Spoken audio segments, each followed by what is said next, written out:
Okay.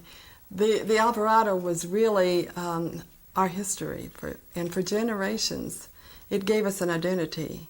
It gave an identity to us personally, but also people coming through. They always remembered Albuquerque because of the Alvarado. And that's nice to know that all over this country and in other parts of the world, people remember us for the Alvarado.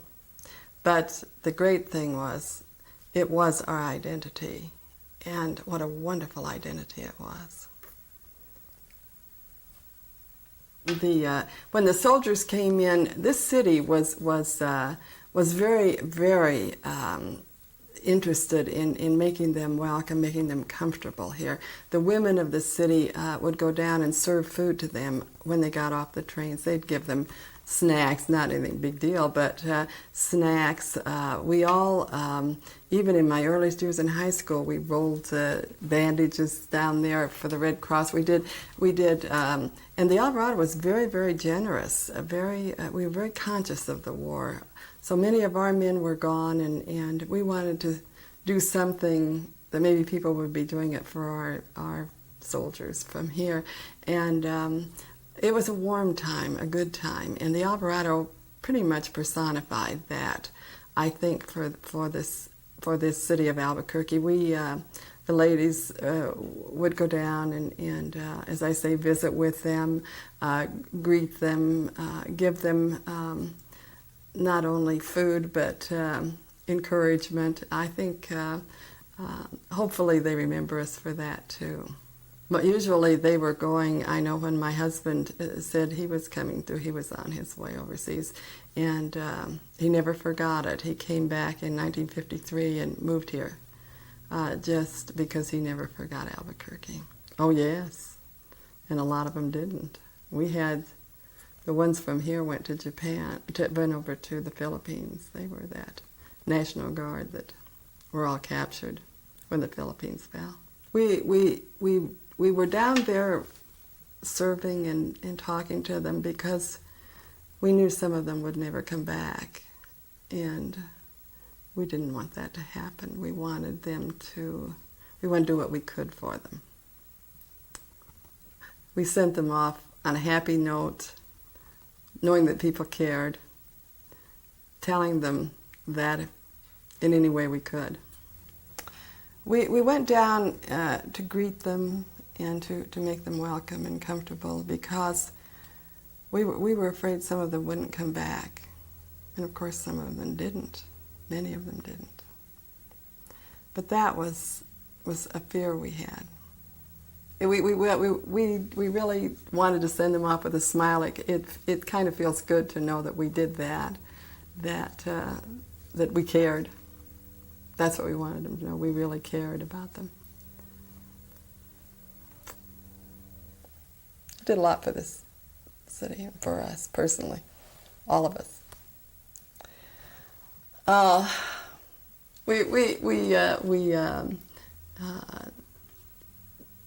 think probably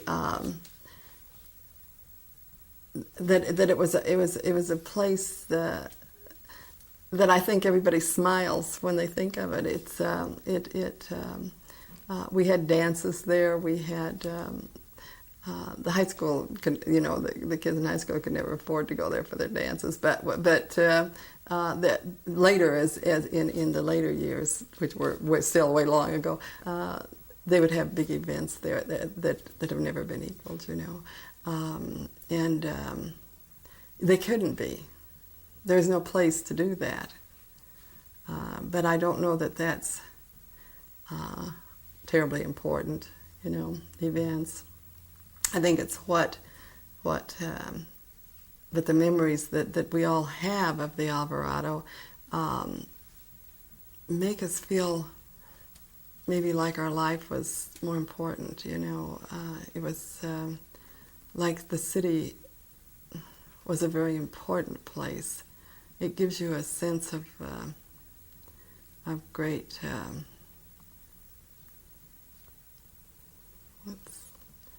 can't think of the word, a sense of great,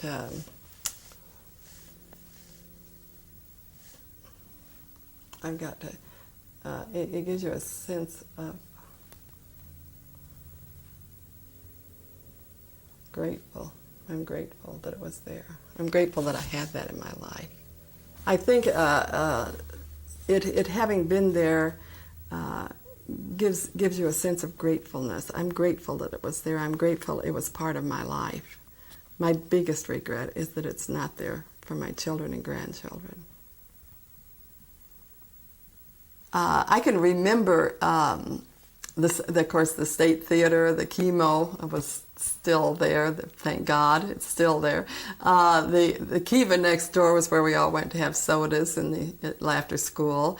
Downtown was a welcome, wonderful place. It was open. It was a safe, great place.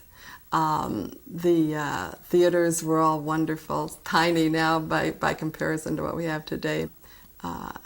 One never had a sense of fear or it was a different world, totally different. No discomfort. Everyone knew everybody. We were all taken care of by everybody, perfectly safe, and we were ornery as the devil down there. We had a fun time. But you really had to behave yourself because somebody's mother was going to see you. Somebody's mother was down there in front of Kistler Collister's at 3rd and Central, and you would be in trouble. We were always on our good behavior downtown, and we were glad to be downtown. It was such a small town. It was a small town, not just in size, but in feelings. It was. In the 60s, the city had started to change. The mall was being built, the first mall. Stores were moving out. The theaters were beginning to slow down. There were drive-in theaters that we all went to, and all the new things were happening. Television, of course, was beginning to. There would be drunks down around the Alvarado and on First Street. You weren't as safe. You weren't as comfortable downtown then. And, of course, everything that was new we all embraced and went racing out to the Windrock and the drive-ins. And they had a big, when I was in college, they built the Casa Loma Ballroom, which was there right about where the fairgrounds, on the corner of Central and probably San Pedro, that we all went to, and the changes I wish hadn't happened now, but at the time they were so exciting that downtown was we left it. We left downtown, and as I grow older, more of my heart is there. I'm sorry now. I miss it. I left some of my heart behind. Downtown. At the time, in the 50s and 60s, we just left downtown behind. We left it behind us, and we left some of our heart behind too. And I know that. I see it every day a little more, that now we're dispersed, now we're not together anymore. And we never will be. The city has changed so much. It is so dispersed. The areas are entities into themselves, and it's very difficult to pull it together. I've tried with some of the work I do. I've tried. You can't do it. But I couldn't believe it. I don't think anyone could. It took us a while to really understand that it was going to happen. It was like, oh, they're kidding. And then there was a threat, But it's still, even in the threat, you don't take threats really seriously. When it started, we were devastated and really tried to stop it. I feel sure in my heart we could not have done a thing because we really begged. We really tried. It belonged to them. They had made the decision, and that was it.